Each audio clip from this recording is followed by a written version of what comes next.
அனைவருக்கும் வணக்கம். ஜோகராசா துசாந்தன், தலைவர், யாழ்ப்பாண பல்கலைக்கழக மாணவர் ஒன்றியம்.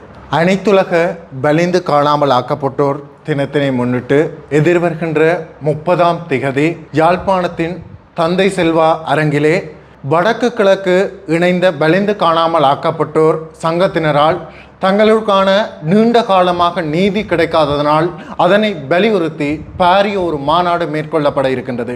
இந்த மாநாட்டிற்கு யாழ்ப்பாண பல்கலைக்கழக மாணவர் ஒன்றியமாக நாங்கள் எங்களுடைய முழுமையான ஆதரவினை வழங்கியிருக்கின்றோம்.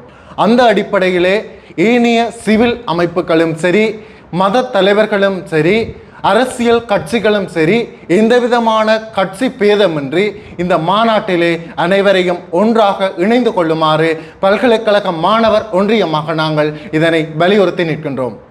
அனைவருக்கும் வணக்கம். எனது பெயர் சிவானந்தன் ஜெனிதா. நான் வடக்கு கிழக்கு வலிந்து காணாமல் ஆக்கப்பட்ட உறவுகளின் சங்கத்தின் செயலாளரும் வவுனியா மாவட்ட தலைவியுமாக உள்ளேன். இன்றைய தினம் இந்த ஊடக சந்திப்பை மேற்கொள்வதற்கான காரணம், நீதிக்கான நீள்பயணம் அனைத்துலக சர்வதேச காணாமல் ஆக்கப்பட்டோர் தினத்தை முன்னிட்டு தந்தை செல்வா மண்டபத்திலே 30ஆம் தேதி ஆகஸ்ட் மாதம் 2026ஆம் ஆண்டு தந்தை செல்வா அரங்கிலே இந்த வலிந்து காணாமல் ஆக்கப்பட்ட உறவுகளாகிய நாம் தொடர்ச்சியாக தொடர் கவனஈர்ப்பு போராட்டங்களை செய்து வந்தும் எமக்கான நீதிகள் கிடைக்கப் பெறாமையினால் நாம் எத்தனையோ போராட்டங்களை செய்திருந்தோம், எத்தனையோ அறிக்கைகளை சமர்ப்பித்திருந்தோம், நேரடியாக சென்று சாட்சியம் அளித்திருக்கின்றோம். அப்படியான கோரிக்கைகளை முன்வைத்தும் எமக்கு மறுக்கப்பட்ட நீதியாகவே இன்றுமே கிடைக்கப்பெற்று கொண்டிருக்கின்றது. எனவே அந்த வேளையிலே இந்த மகாநாட்டை ஒன்று கூட்டுவதன் மூலமாக எமது உறவுகளுக்கு இழைக்கப்பட்ட இனப்படுகொலையின் ஒரு அங்கமாகவே இந்த வலிந்து காணாமலாக்கப்பட்ட உறவுகள் இன்றுமே ஒரு அங்கமாக இருக்கின்ற போது எமக்கான தீர்வாக நாம் ஒரு இனப்பிரச்சனையை தீர்க்க வேண்டும் என்பதற்காகவே இந்த சர்வதேச மகாநாட்டை அன்றைய தினம் ஒன்று கூட்டியிருக்கின்றோம்.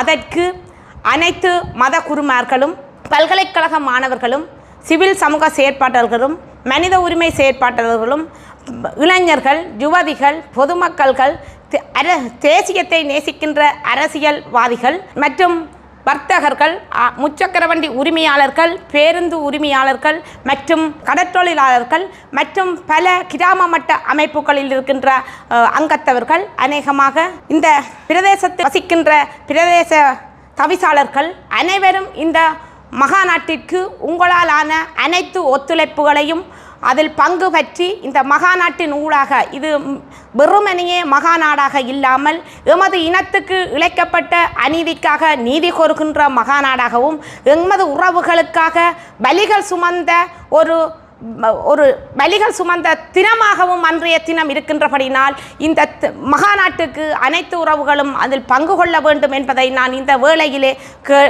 அனைவரிடமும் கேட்டுக்கொள்கின்றேன். நீதிக்கான நீள்பயணம் மகாநாட்டை தந்தை செல்வா அரங்கிலே நடத்துவதற்காக நாம் இன்றைய தினம் முதற்கட்டமாக யாழ் பல்கலைக்கழக மாணவர்களோடு சேர்ந்து கலந்துரையாடி இன்றைய ஒரு தீர்க்கமான முடிவுகளை எடுத்து அந்த கலந்துரையாடலுக்கு அவர்களுடைய பங்களிப்புகளையும் அவர்களுடைய ஆதரவுகளையும் நாங்கள் இன்றைய தினம் பெற்றுக்கொண்டு இந்த மகாநாட்டை மிகவும் சிறப்பாக செய்வதற்கு அவர்களுடைய ஆதரவு எமக்கு மிகவும் முக்கியமானது. அவர்களுடைய ஆதரவும் பங்களிப்பும் எமக்கு என்றுமே இருக்கும் என்பதையும் நாம் இந்த பல்கலைக்கழக மாணவர்களிடம் அவர்களும் எங்களிடம் கூறியிருக்கின்றார்கள். எனவே அந்த வேளையில் அவர்களுடைய ஒத்துழைப்போடு எமது மகாநாடு மிகவும் சிறப்பாக நடைபெறும் என்பதை நான் இந்த வேளையில் கூறிக்கொள்கின்றேன்.